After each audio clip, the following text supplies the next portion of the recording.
नमस्कार दोस्तों, आप सभी का स्वागत है टारगेट विद नीतीश में। दोस्तों, आज के इस महत्वपूर्ण वीडियो में हम प्रैक्टिस सेट 10 देखेंगे, जिसमें पॉलिटिकल साइंस के 30 अति महत्वपूर्ण प्रश्नों की हम चर्चा करेंगे। यह जो वीडियो है बेट, यूपीजीडीसी, जीआईसी, पीजीटी और भारत में होने वाले पॉलिटिकल साइंस के किसी भी एग्जाम के लिए अति महत्वपूर्ण है। तो आइए शुरू करते हैं आज का यह महत्वपूर्ण भाग। मेरा नाम है नीतीश कुमार। पहला प्रश्न है, आधुनिक उदारवाद शास्त्रीय उदारवाद से इस प्रकार अलग है। ऑप्शन ए है, यह व्यक्तिगत आजादी की हिमायत नहीं करता। ऑप्शन बी है, यह लोकतंत्र प्रणाली के विरुद्ध है। ऑप्शन सी है, यह मुक्त उद्योगों की ही हिमायत करता है। और ऑप्शन डी है, यह विश्व को सर्व प्रकार की तानाशाही और शोषण से मुक्त देखना चाहता है। तो राइट आंसर क्या हो जाएगा इसका? तो राइट आंसर हो जाएगा डी नंबर। राइट आंसर हो जाएगा कि जो आधुनिक उदारवाद है यह विश्व को सर्व प्रकार की तानाशाही और शोषण से मुक्त देखना चाहता है।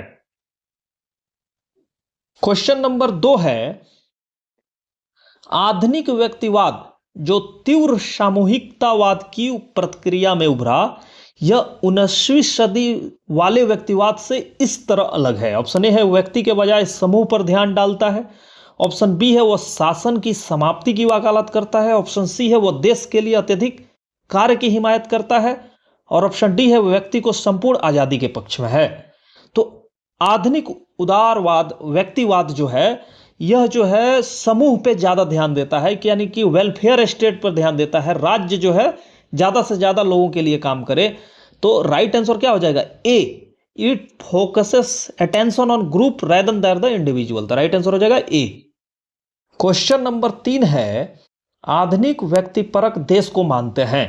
ऑप्शन ए है सर्वशक्तिमान। ऑप्शन बी है अनिवार्य। ऑप्शन सी है बहुत समूहों में से एक। और ऑप्शन डी है फालतू। तो जो आधुनिक व्यक्तिवादी है ये मानते हैं कि राज्य का जो है, जो विभिन्न समुदायों में संघर्ष हो रहा है समाज में, उसको न होने देना, यानी कि कानून व्यवस्था को बनाए रखना, उनमें मेल बनाए रखना ही राज्य का काम है और राज्य अनिवार्य है। तो राइट आंसर क्या हो जाएगा? बी। आपको बता दें ये कि सभी जो प्रश्न मैं यहां शामिल किया हूं ये दिल्ली पीजीटी के बुक से लिया गया है और सारे जो उत्तर हैं वो ऑफिशियल उत्तर हैं। तो राइट आंसर क्या हो जाएगा इसका? बी। क्वेश्चन नंबर 4 है, उपयोगितावाद जो उदारवाद का एक सिद्धांत है का संबंध इस नाम से है। तो उपयोगितावाद जो है ये जर्मी बेंथम का सिद्धांत है। तो राइट आंसर हो जाएगा बी, अधिकतम लोगों का अधिकतम कल्याण ही उपयोगितावाद कहलाता है। क्वेश्चन नंबर 5 है, अत्यधिक संख्याओं का अत्यधिक हित, यह सिद्धांत वकालत किसने की? तो आपको बताया कि जर्मी बेंथम का कंसेप्ट है उपयोगितावाद, यूटिलिटेरियनिज्म। तो राइट आंसर क्या हो जाएगा? सी।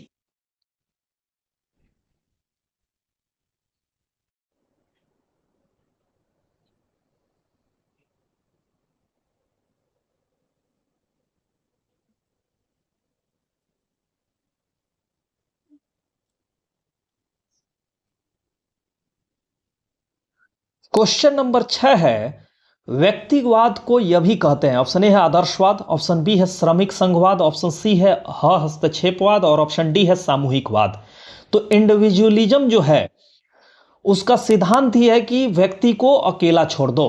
तो राइट आंसर क्या हो जाएगा? अहस्तक्षेप, लेसेस फेयर। लेसेस फेयर का जो कंसेप्ट है यह वेल्थ ऑफ नेशन बुक लिखने वाले एडम स्मिथ ने दिया था।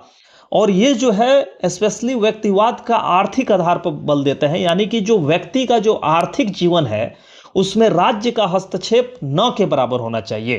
तो राइट आंसर हो जाएगा सी। क्वेश्चन नंबर 7 है, पोस्ट कॉर्प शब्द किसने बनाया? ऑप्शन ए है जेडी मिलेट। ऑप्शन बी है फिपनर। ऑप्शन सी है लूथर गुलिक। और ऑप्शन डी है एल डी वाइट। तो पोस्टकार्प शब्द जो है ये पब्लिक एडमिनिस्ट्रेशन और मैनेजमेंट में यूज किया जाने वाला टर्म है।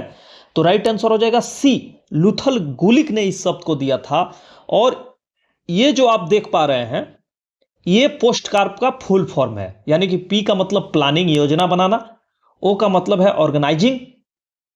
सी, एस का मतलब है स्टाफिंग। डी का मतलब है डायरेक्टिंग। और सीओ का मतलब है कोऑर्डिनेटिंग। आर का मतलब है रिपोर्टिंग। और बी का मतलब है बजटिंग। तो ये आपको याद होना चाहिए, एग्जाम में सीधे प्रश्न इससे बन सकता है। क्वेश्चन नंबर 8 है, आधुनिक व्यक्तिवाद इसके विरोध की प्रक्रिया के रूप में उभरा। ऑप्शन ए है तीव्र सामूहिकतावाद। ऑप्शन बी है फांसीवाद। ऑप्शन सी है व्यक्तिगत आजादी का दुरुपयोग। और ऑप्शन डी है इनमें से कोई नहीं।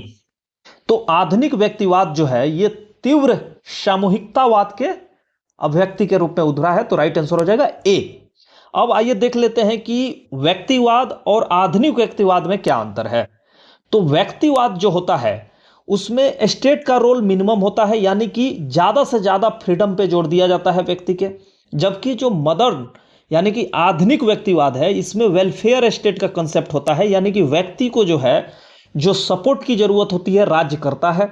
यानी कि लिबर्टी आधुनिकवाद में जो है निगेटिव होती है, यानी कि व्यक्ति को जो मन करे वो करे, लेकिन मॉडर्न इंडिविजुअलिज्म में जो कमजोर है उनको राज्य सहायता देता है। साथ ही साथ इकोनॉमी की बात करें तो फ्री मार्केट पे जोर देता है, ये रेगुलेटेड मार्केट पे जोर देता है, यानी इसका मतलब है लीव मी अलोन, ये अकेला छोड़ दो बिल्कुल, जबकि ये कहता है हेल्प मी ग्रो, यानी आगे बढ़ने में सहायता करो। ठीक है, तो ये आपका कंसेप्ट क्लियर हो गया होगा। क्वेश्चन नंबर 9 है, निम्न में से कौन आधुनिक व्यक्तिवाद का अत्यंत महत्वपूर्ण हिमायती है? ऑप्शन ए है जेम्स मिल, ऑप्शन बी है हर्बर्ट स्पेंसर, ऑप्शन सी है एडम स्मिथ, ऑप्शन डी है ग्राहम बेलास। तो आधुनिक व्यक्तिवाद के प्रवर्तक हैं ग्राहम बेलास। इनकी जो पुस्तक है human nature in politics 1908, Norman angel और मिस फॉलेट भी जो है आधुनिक व्यक्तिवाद के प्रवर्तक हैं।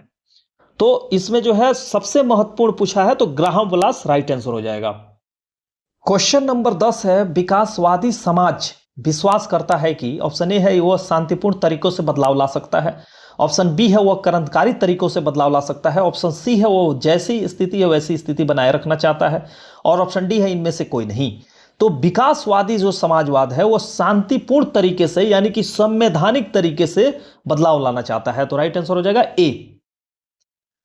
क्वेश्चन नंबर 11 है, तो objective of socialism is to, समाजवाद का उद्देश्य है, ऑप्शन ए है शासन रहित और वर्ग रहित समाज की स्थापना, ऑप्शन बी है न्याय संगत और उचित समाज की स्थापना, ऑप्शन जी है शासन संस्था की समाप्ति, और ऑप्शन डी है वर्तमान वर्ग भेदों को बनाए रखना।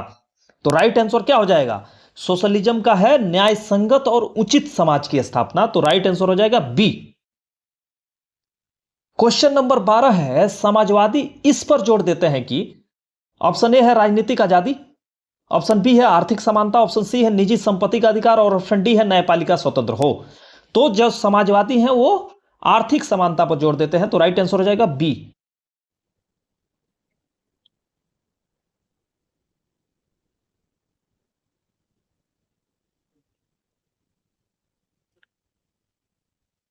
क्वेश्चन नंबर 13 है, निम्न में से कौन सा कथन सही है? ऑप्शन ए है समाजवाद व कम्युनिज्म और उदारवाद के बीच का समझौता है, ऑप्शन बी है व्यक्तिवाद और आदर्शवाद के बीच समाजवाद ये आधे रास्ते पे है, ऑप्शन सी है समाजवाद कम्युनिज्म और आदर्शवाद के बीच का समझौता है, और ऑप्शन डी है समाजवाद और कुछ नहीं बल्कि आदर्शवाद से व्यवहार्यता घटाना है। तो जो समाजवाद है ना, ये स्टेटमेंट कौन सा असत्य बोला है? तो समाजवाद जो है व्यक्तिवाद और आदर्शवाद के बीच समाजवाद या आधे रास्ते पर है, यानी व्यक्तिवाद जो है व्यक्ति पर बल देता है और आदर्शवाद जो है राज्य पर बल देता है, तो इन दोनों के बीच का रास्ता है, तो राइट आंसर हो जाएगा बी। क्वेश्चन नंबर 14 है, समाजवादी नैसर्गिक स्रोतों पर राष्ट्रीयकरण इस कारण चाहते हैं, ऑप्शन ए है उत्पादन व्यय कम करने के लिए, ऑप्शन बी है उत्पादन बढ़ाने के लिए, ऑप्शन सी है शोषण रोकने के लिए, और ऑप्शन डी है उनका संपूर्ण उपयोग सुनिश्चित करने के लिए। तो राइट आंसर क्या हो जाएगा? शोषण रोकने के लिए। पूंजीपतियों के हाथ में रहेगा तो शोषण होता रहेगा, इसीलिए नेशनलाइजेशन पे जोड़ देते हैं सोशलिस्ट।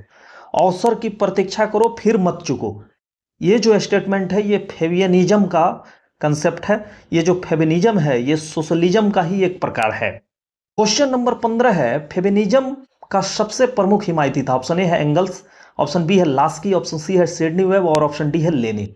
तो राइट आंसर हो जाएगा सी, सिडनी वेब। क्वेश्चन नंबर 16 है, फेबियनिज्म का नाम फेबियस से आया था जो था, ऑप्शन ए है एक रोमन जनरल था, ऑप्शन बी है प्राचीन ग्रीस में स्थानीय शासन की इकाई थी, ऑप्शन सी है एक महत्वपूर्ण विश्व व्यापारी था, और ऑप्शन डी है एक धार्मिक नेता। जो फेबियस शब्द है, जो फेबियनिज्म जिससे बना है, ये एक रोमन जनरल था। ठीक है, तो राइट आंसर हो जाएगा ए। क्वेश्चन नंबर 17 है, फेबियनिज्म इसमें विश्वास करता था, ऑप्शन ए है अचानक और हिंसात्मक परिवर्तन, ऑप्शन बी है धीमा और शांतिपूर्ण परिवर्तन, ऑप्शन सी है कोई परिवर्तन नहीं, और ऑप्शन डी है धार्मिक उपदेश से परिवर्तन। तो जो फेमिनिज्म है इसका स्टेटमेंट ही है कि उचित अवसर की प्रतीक्षा करो और उचित अवसर आने पर प्रहार करो। ठीक है, तो ये जो है अचानक और धीमा और शांतिपूर्ण परिवर्तन पे जोर देता है। तो राइट आंसर हो जाएगा बी।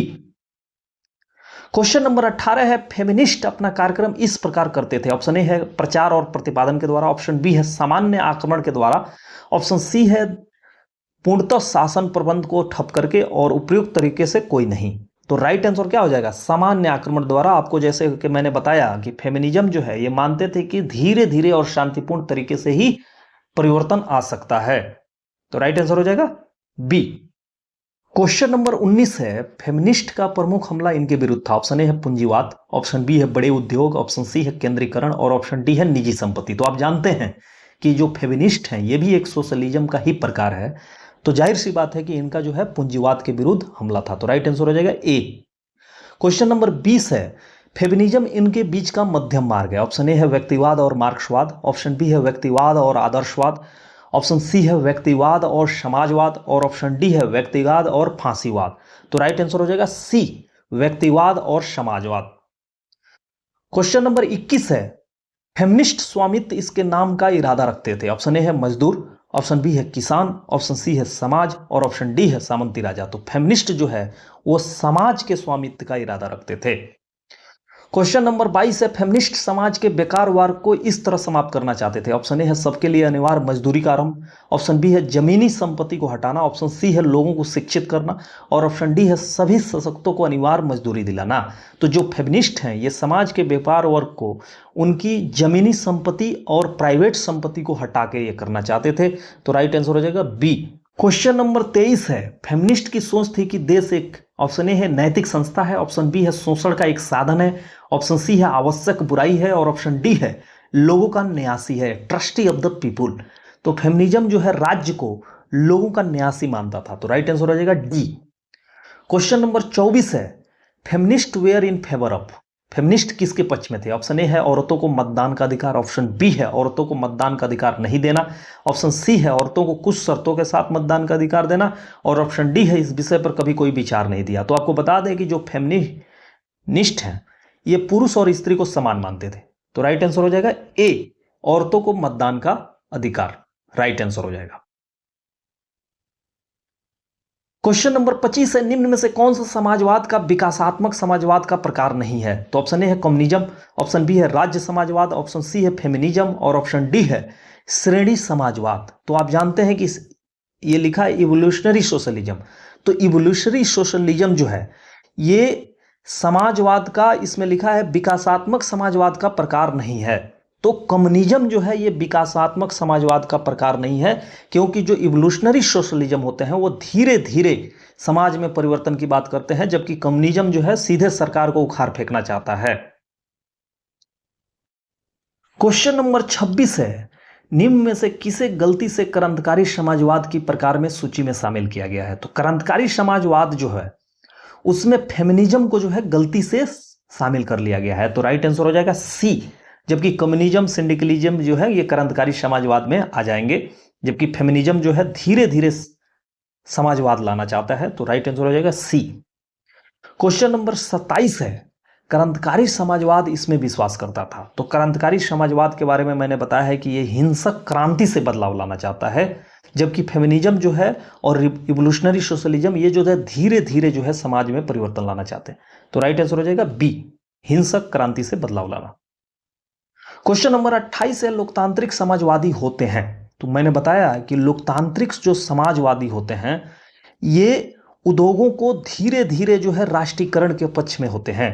तो राइट आंसर हो जाएगा सी, शांतिपूर्ण और संवैधानिक विधियों द्वारा परिवर्तन के पक्षधर, उद्योगों के क्रमिक राष्ट्रीयकरण पर जोर न कि त्वरित। तो राइट आंसर हो जाएगा सी। क्वेश्चन नंबर 29 है, राजनीति विज्ञान इसकी एक शाखा है। तो आपको मैंने बताया था कि यूनेस्को ने जो है 1948 में सामाजिक विज्ञान में राजनीतिक विज्ञान को शामिल किया। तो राइट आंसर हो जाएगा डी। क्वेश्चन नंबर 30 है, फेमिनिस्ट चाहते थे कि जमीन का स्वामित्व इसके हक में हो। तो मैं ये क्वेश्चन आपको बनवा चुका हूं कि सोसाइटी के पक्ष में मानते थे वो, और ये समाजवाद का एक ऐसा रूप है जो मानती है कि समाज में बदलाव धीरे धीरे और शांतिपूर्ण होना चाहिए, न कि क्रांति से। फेबियन सोसाइटी की उत्पत्ति ब्रिटेन में हुई थी और जॉर्ज बर्नार्ड शॉ और सिडनी वेब जो है इसके प्रतिपादक हैं। तो दोस्तों, आपको ये वीडियो कैसा लगा कमेंट सेक्शन के माध्यम से जरूर बताइए।